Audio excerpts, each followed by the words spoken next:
Magandang araw! Bago ko ipakita ang mga ganap ko sa unang araw ko sa Tokyo, dini muna tayo sa biyahe ko. Bago ga naman ako nakasakay sa taxing aray. 2 oras pa ang iginugol ko. Pagbaba ko ng eroplano, ako'y nagbus. Ayun ay halos 2 oras din. Tapos lumipat ako ng train. Ay sa wakas na matari na ang last. Ay sabi ng hopyak na akin tutuluyan. Magkita na lamang tayo sa terminal ng train. Tapos tayo magtataksi na lamang pauwi ng bahay. Sabi ko'y anlahoy naman. Sabi ko'y antay mo na lamang ako diyan, tutukuyin ko iyan. Gawa nang hindi ko rin sigurado ang dating ko. Ay ikay mag-aantay lamang doon lamig na lamig. Ay malakas talaga ang loob ko. Gawa nang ibibigay mo lang naman ang address sa taxi driver. Ay mismong tapat ka naman ng bahay ihihinto. Ay alam ko naman ang numero ng pinto ng bahay niya. Di nakabawas-bawas na sa abala. Ay ewan ko na lamang sa araw na nakatigil ako din Ako'y pansamantalang makikituloy din sa hopya. Gawa nang hindi pa daw ready ang bahay ko. Ay nagbubuhos pala ang daw ng simento.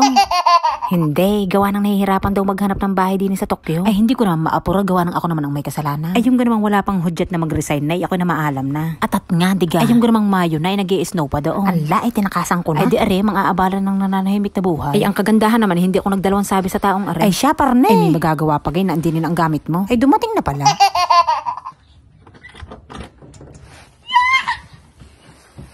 Hindi halatang hindi excited Yung pigil na pigil yung irit sa isa't isa. Gawa ng gabi na. Ay baka mapapulis agad. Mabuhay na munuhan. Pagkagarning kalilipat laang din na rin. Oo, ari ang kinaingitan ko. Ari kalilipat laang din galing Osaka.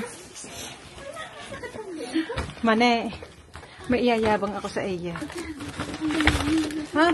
Tingnan mo kasi to. Oy, akala nyo may pasalubong man lang Wala. Makit lang na face ang bitbit ko. Yung ina-achieve niyang maging aesthetic yung bahay niya. Tapos magkakabisita ng hakot-hakot. Edi sira. Ineng, iistorbohin ko muna ang iyong inahan. Ara naman ipang samantagalaan. Timo ka. Istorbo na, pakain pa. Yan talaga pag Pinoy. Ihanda agad ang pagkain. Garninay, parang pistahan agad. Parang bago ito. Hindi ko alam, hindi naman yata. Kasirola natin Siyempre.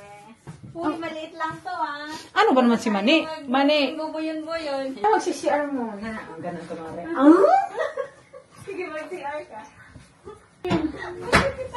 Ang ganda ng bahay mo, promise. Yung walang echo. Ikaw ay nagsisimula naman bolay na hayin ng lamang ng barbecue. Gayon talaga. Malay mo naman, mapapartnera ng sinigang. Ang pinaka-aesthetic talaga dyan, yung baho na may plastic. Tapos aring pantakal ng palamig. Tapos yung rice cooker niya na nakalaki lamang ng kaunti sa ulo ng sanggol. Hala, hindi pa man lang mauumagahan. Mukhang mapoforce eviction agad ako din Mukhang malayo-layo pa talaga ang umagat, marami-raming chikang naipon. Pero walang halong etyos. Ay nakuha niyang bahay ay ayos na para sa pang-isa. Ay nasa laula lamang at may kamali-mali. Kung hindi lang siguro napapahiyang magtakwil ng kaibigan. At sibang aesthetic na bahay. Ay sa ngayon ay abstract muna ang dating. Ay habang nakain ay update muna sa mga nangyari sa buhay-buhay. Ay tuong ako'y kwento ng aking mga biyahe at mga pinagdaanan. Mga naging buhay-buhay ko sa Hokkaido. Sistema ng aking mga naging trabaho. Ay sa umpisa ay siya kwento rin na naging buhay niya sa Osaka. Kung gaano kahirap ang trabaho ng pagiging isang caregiver. Maya-maya naalala at naka-on pa pala ang camera. Edi iyon na-conscious.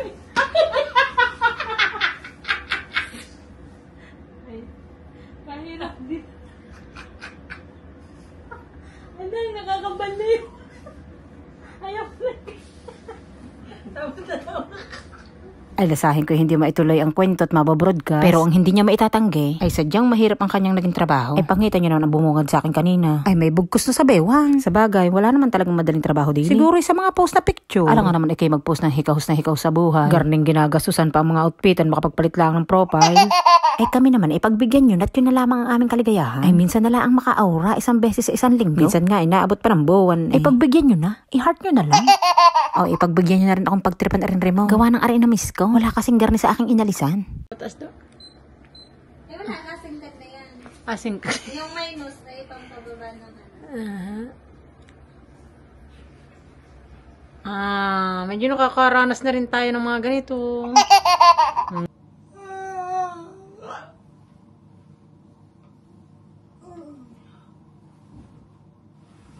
Halay, ako'y namahang. Ay, wala akong katulog-tulog. Ay, yung ganun ako'y dilat na dilat magdamag. Sa sobrang wala akong tulog. Nawalan ako ng malay ng nagdadaldalan. Are, paggising ko, wala na akong kasamahan.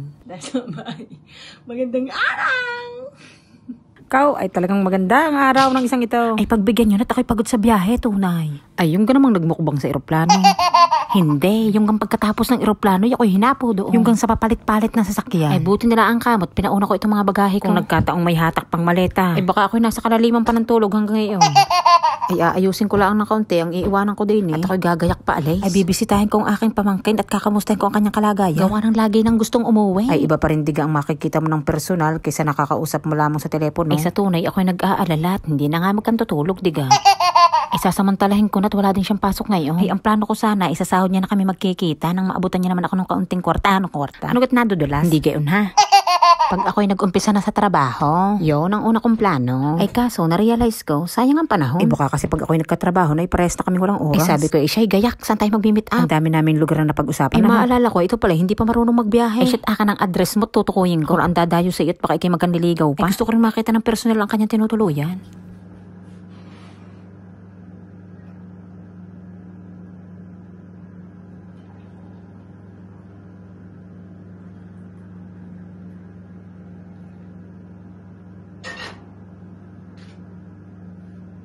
Aesthetic baka mo ang usapan. O edi ari, achieve na achieve. Kaserola ang initan ng tubig. Ang lamesa ipara lang sa alarm clock. Tapos may maletang kamali-mali. Aesthetic! Yung excited na kayo sa magiging buhay ko sa Tokyo, ano? Garne ang buhay sa Tokyo. Ako bagay nagsisisi na. Aba may hindi. Masyado pang maaga. Lasahin ko may planong magsisi sa banda-banda diyan. Wala, hindi nyo ako mariringgan. Ba't naman ako aamin? Sa tunay, yan ina-anticipate ko na. Mukha lang akong pabigla-bigla ng desisyon pero yun ay matagal ko nang napag-isipan. Eh, kailan pa ako lilipat? Pagka ako'y upos na. Ay, teka lamang. Para saan naman yung may paorasan sa unahan? Wala lang. Ay, alam nga naman pasador kong ilagay ko diyan. Sari-sari ka na matutinat ano ganamat pasador. Jacket lang, paalis na ulit. Oo, ay hindi ibig sabihin na nasa Tokyo na magbabago na ng hygiene. Dugyot pa rin. Anlay maliligo pa, itinulog ko lang naman. Magpapalit pa ng damit, idodoblehin lang din naman. Walang pagbabago. Ako pa rin to. Nagbago naman ng kaunti, yung dance step. Bigay ito ng mga katrabaho kong hapon, doon sa gulayan. Ganda. Na, makulay. Sabi, bagay sa iyo ang kulay na are. Sabi sa akin. Edge lang. Niabot lang. Yan eh, iniabot sa akin nung gabi nung meron kami salo-salo. Sabi ay Matet, hindi na nakapagpaalam sa iyo yung iba nating katrabaho sa gulayan. Excited na ako. Magkikita na kami ng pamangking ko. Ako'y pagkwentuhin mo muna at huwag kang kamali-mali diyan. Ay shut muna ang kahit for a moment. Ay sabi nitong si Marimar, ay hindi na kayo nagpang-abot sa last day mo. Tapos hindi rin sila makakarating sa salo-salo ngayon. Ari daw ipagpasensyahan mo na. Para daw pag ari nakita mo, ay maalala mo sila. Sabi ko, ipagpasensyahan nyo na rin ho. Gawa ng pagkausaping prutas at gulay. Ay yung pabitbit ang naaalala ko. Hindi gayon ha, hindi yun ang sinabi ko. Sabi ko, hindi na naman kailangan ng garne. May paganto o wala. Ay hindi ko makakalimutan. Basta baga sagutin yung pamasahe ko sa eroplano. Ay sino ka makakalimot noon? Lasahin ko tayo, friendship forever. Yeah, nagpapakilala. Ay bakit? Sino nga ayaw noon? Tapos i-reimburse pa ng trabahong lilipatan ko? Do pa. Walang ka nego-negosyo pero natubo. Ay ako'y paalis na. Good luck nyo na lamang na huwag magkanliligaw. Pagka ikaw naman inaligaw dito sa Japan, wala kang dapat ikakaba. Basta ikaw may Google Map papamasahe. Ay makakauwi? Ay hindi nga lang maipapangako kung dilim na baga o liwanag pa. Ang usapan ay kung makakauwi. Ay pagka-usapan ligaw, ay danas ko yan. Ay kagabi na lang. Dapat ako'y makakarating ng alas 7. Lasahin ko'y inabot na ng alas 9. Pero hindi ako umami. Abay ako nagmagaling na't hindi nagpasundo. Pinanindigan ko na. Ay ngayon, sa layas kong are, inaasahan ko na naman ako'y magkakandaliligaw. Kaya ako'y nagbitbit na ng makakasama. Gawa nung yung tinitirahan ng pamangkin ko, pinaka-city na. Gawa ng salasalabit na ang mga sakayan doon. Buti kung ako'y po pwede makituloy sa kanya. Ay hindi. Gawa nung yun ay trainee pa lamang. Hindi pa nga nangangalhating taon din. Ayun, gusto nang umuwi. Ay hindi ko naman masisi. Hindi ko rin maidetalye. O di are, hanggang moral support na laang. Taas.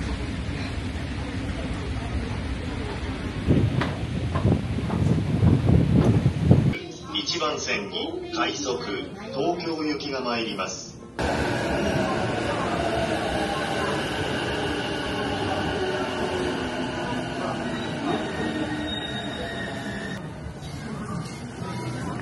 乗り降りの際にはボタンを押してください。ドアを閉める際には後ろのお客様を押してください。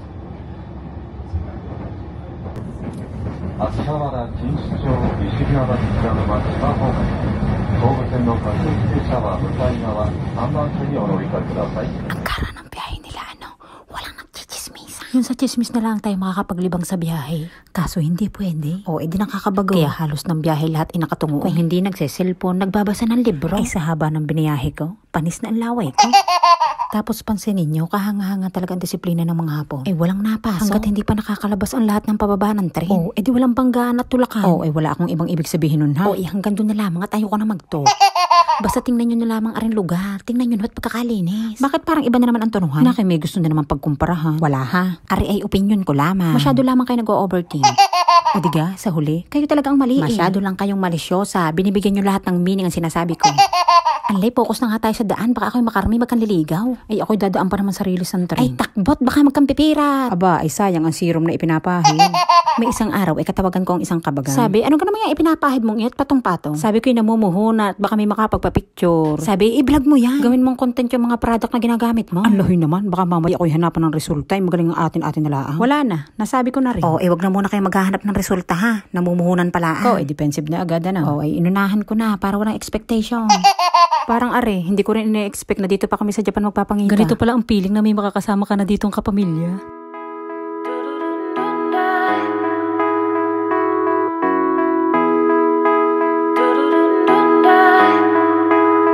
Ay, 5 taon na rin ang nakalipas. Mula nung huli kami magkita na rin. Ay, nung makatapos iyan, pinangarap agad na gumaya daw sa akin. Akala'y madali. Edi ari, laging pahibi. Isa ari sa nabiktima ko sa kapopost ko noon. Na masaya at magaan ang pamumuhay din eh. Edi nagpursiging mag-apply. Edi ngayon, nagpupursiging makaipon para sa mas maagang pag-uwi. Garni pala ang pakiramdam kapag kapamilya mo na yung nakakaranas ng hirap. Pagka sa sarili mo lang, ay kakayanin. Pero pagka yung mahal mo na sa buhay ang nahihirapan, ay pagkakabigat sa dibdib.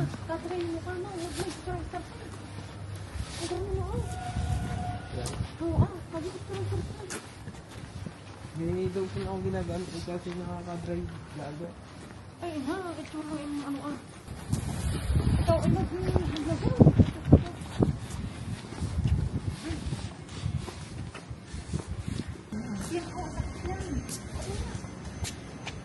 Ay, tingnan mo naman. Ay, hindi naglo-lotion. Ay, buti nila ang kamoy. Ako napaaga-aga ng pagparnay. Ay, hindi naman kasi nagsasabi na tuyot-tuyot na palang kanyang balat. Ay, hindi niya daw kasi alam kung para saan yung mga product na ginagamit din. Ay, sabi ko, shit, mamaya tayo magtitingin. Sa ngayon, tayo maglilibang. Makalimot sa pansamantala mong pinagdadaanan.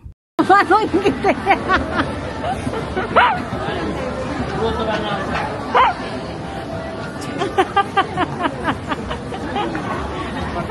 Bigil lang ito eh.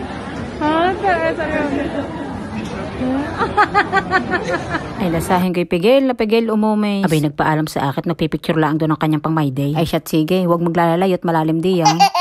Ano nga ang my day mo? Ang labo naman ng camera.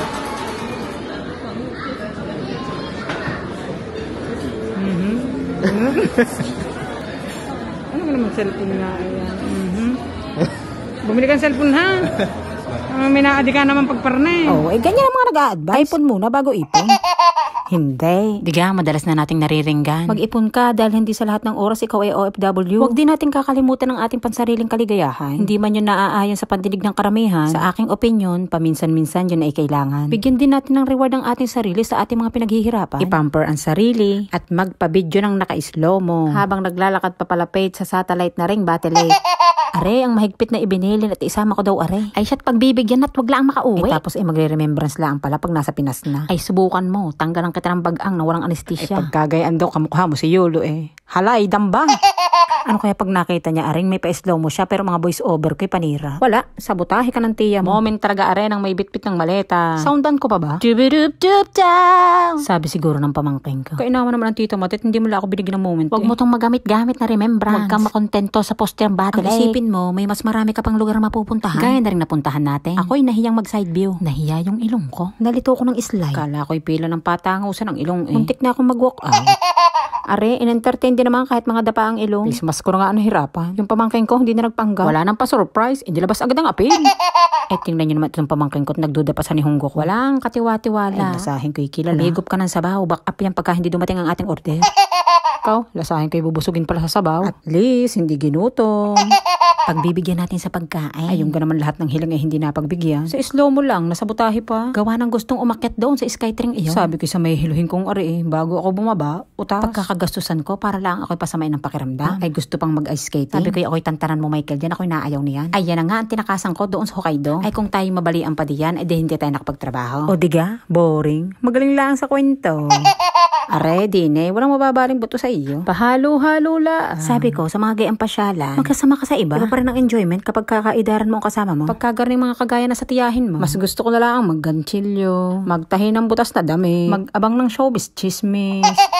Hindi, tayo naghihinay-hinay lang. Marami pa tayong banding na pagsasamahan. Oo, ipagkumparahin natin ang ating kamay. Hindi ga, hindi halatang bata. Ay, puro ugatan na. Ay, be proud. Pinaghirapan natin yan. Oh, be proud. Latagay. Sabi ko, bago kami maghiwalay, ari paggugupitan ko. Gawa ng pagkakasalago na ng buhok. Sabi ko, Dine, gusto mo? Sabi niya, aantayin niyo pa ako. Kayo maaalangan na sa oras. Di sabi ko, pag ikay nakaupo na, ako'y aalis na. Purong sulong ngayon at hindi makapag-design. Ikaw, may lumabas ngayong bagong gupay. Matik, nakapag-decide at trust.